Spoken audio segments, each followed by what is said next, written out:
Bom, estamos vivenciando um momento muito complexo, um momento do chamado isolamento, por conta dessa pandemia que estamos vivendo.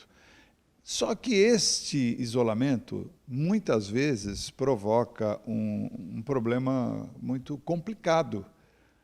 Nós estamos falando de problemas psicológicos, psiquiátricos, e muitas das pessoas que nos acompanham e nos assistem, muitas vezes não se dão conta da importância desse negócio. Nós estamos aqui neste exato momento com a doutora Laura Urbinati, que é psiquiatra, especializadíssima nesta área. Ela é responsável técnica da Clínica Gradiva e também da Clínica Morro Grande, Estância Morro Grande. É uma psiquiatra muito renomada, que conhece muito. Muito obrigado, doutora Laura, por estar nos atendendo para dirimir as dúvidas, já que a senhora representa uma parcela importante desse momento. Nós estamos vivendo um negócio que eu suponho que, se nós não tivermos, as pessoas às vezes não se dão conta disso. Se a mente não funcionar, se o cérebro não funcionar, todo o resto da saúde pode ficar comprometida. E não adianta você ter uma boa saúde se a sua mente e se o seu cérebro estiver com problema. Tanto haja vista as pessoas, o que acontece com as pessoas quando estão fora do seu normal. Nesse momento, a senhora, como especialista, o que a senhora preconiza, recomenda, quais são as suas dicas? Bem como você falou, né, Carlos, a saúde, ela é um bem biopsicossocial, né? Ou seja, que a gente tem que estar bem no nosso corpo, a nossa mente e a nossa vida social. O que acontece com essa história do isolamento? Aqui a gente já começa a ter já uma restrição nesta saúde, né? Que é a vida social do compartilhar com outros, né? Da forma física. Mas existem outras formas que a gente vai ter vai ter que começar a experimentar novas formas de sociabilizar com os outros, né, através de todas as redes que a gente tem, né? Para isso, para manter essa sociabilidade, a gente vai ter que ter determinados cuidados, assim como também na questão biológica, a gente vai ter que manter a nossa saúde do nosso corpo, né, na nossa casa, a gente vai ter que criar novos hábitos para isso, né? Uma das dicas que a senhora sugere, porque muitas pessoas se utilizam das chamadas mídias sociais. A exemplo do que estamos fazendo aqui, uma entrevista por Skype, a senhora está em Santa Catarina, nós estamos aqui em São Paulo. Só que muitas vezes o uso excessivo de WhatsApp, de coisas do gênero, pode complicar ainda mais a vida mental, não é isso? Sim, sim. O excesso de informação, né? O excesso de informação, que é uma informação contínua e que vai mudando, gera nas pessoas aquele medo, né? O medo ao desconhecido, o medo do que virá. E o medo é o que gera nas pessoas a angústia, né? Então, o medo ao desconhecido gera angústia e gera ansiedade. Essa ansiedade, as pessoas devem começar a trabalhar ela. Porque quando a gente não trabalha a ansiedade, essa ansiedade começa a se manifestar no nosso corpo, né? A primeira forma que a gente tem de lidar com a ansiedade, o ser humano, ele cria mecanismo de defesa, né?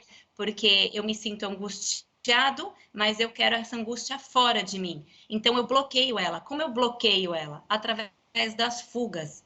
E essas fugas são às vezes perigosas. Por quê? Muitas fugas podem ser esses memes que a gente vê, né? Quando a gente ri da situação, a gente nega a situação, né? Tentando burlar ou tentando rir desta situação, do medo que está dando na gente. Outro mecanismo de defesa que a gente tem é a negação. Então, a gente nega que isto está acontecendo e sai de casa e burla as normas de proteção, porque não é tanto, né? Outra das formas que a gente tem de fugas é ficar todo o tempo consumindo coisas que mantêm a gente no isolamento psíquico, ficar muito tempo no computador, né? Ficar muito tempo no celular, conversar da vida da vizinha, a fofoca, né? São formas de fuga. mais perigosas, que são as bebidas, as drogas, né? Que tem essa questão da ansiedade, também pode gerar nas pessoas pensamentos negativos, pensamentos de vazio, de desesperança, produzindo uma depressão.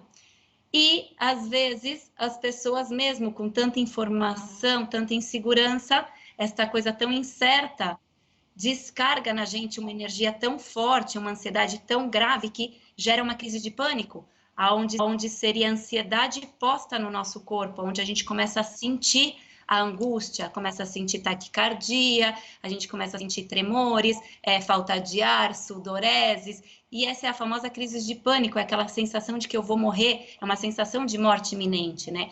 Então, se a gente não consegue manter um equilíbrio dessa questão biopsicossocial, a gente começa a ter estes sintomas na área da saúde mental. Olha, doutora, o assunto é muito extenso, ele é muitíssimo importante, e a gente volta a repetir esse tema, porque de nada adianta se as pessoas não tiverem com a sua mente equilibrada, se elas não tiverem uma saúde mental adequada, nada funciona, não vai adiantar nada.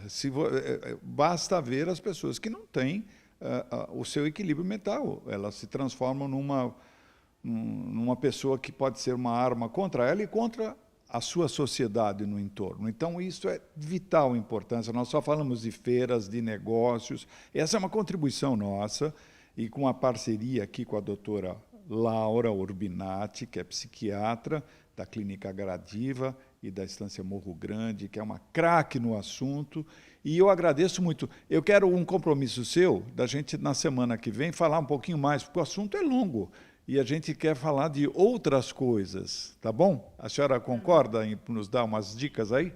Sim, sim, claro, a gente precisa dar uma momento de isolamento dentro de casa, né, para manter a saúde mental das pessoas o mais conservada possível. A gente vai estar aqui presente para quando vocês precisarem, sim.